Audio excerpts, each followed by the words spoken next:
Hi friends, the story I have for you is called Little Turtle and the Changing Sea. This is by Becky Davies and illustrated by Jenny Poe.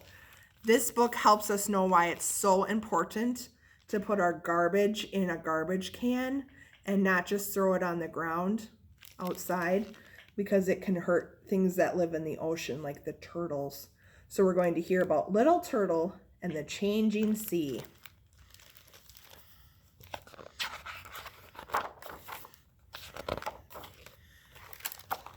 It began with a thunderstorm. The rain lashed and the waves crashed as Little Turtle pushed her way out of the nest and onto the wet sand.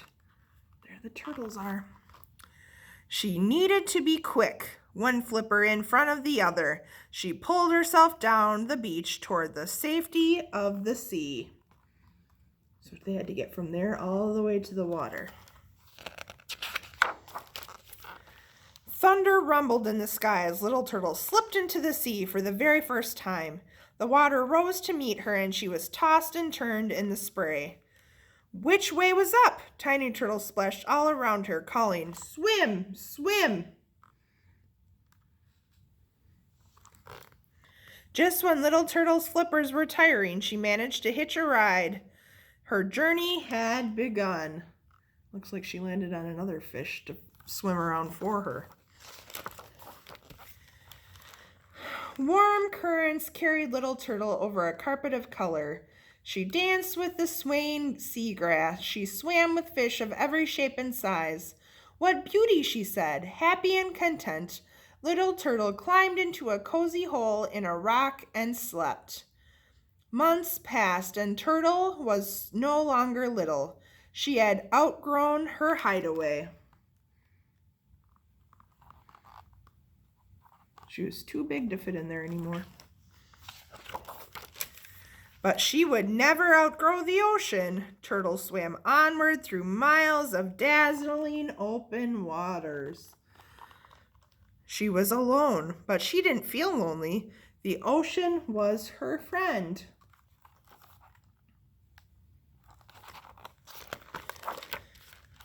At last, Turtle's journey was complete. She had made it to the other side of the world.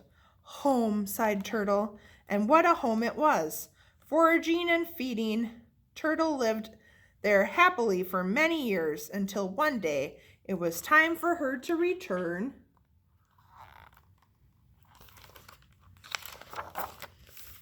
to the beach across the ocean where she had been born. She made the same journey many times, but found that each time the trip was different. Turtle too was different. As she grew each year, her love for the ocean grew with her. She saw new sights, made new friends, and welcomed some new little turtles into the world.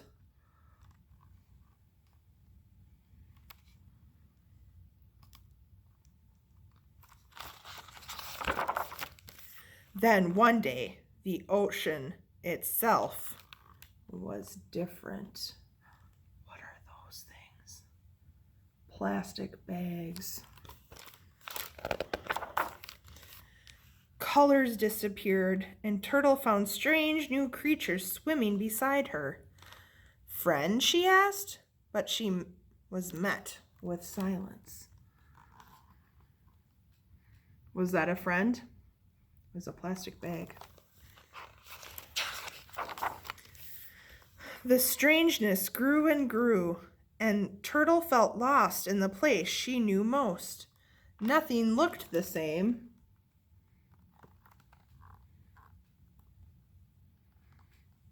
Lots of garbage in the ocean. The ocean no longer felt like a friend. "Hello," she spoke into the darkness. But Turtle was alone. Oh no, she was in a net.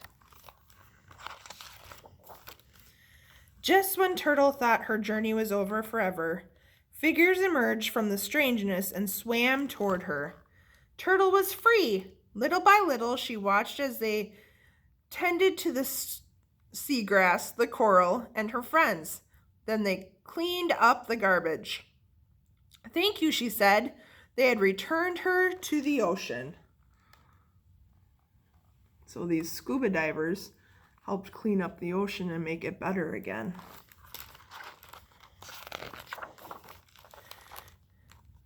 And began to return Turtle's ocean to her. It was beautiful once more, and she loved it with her whole heart.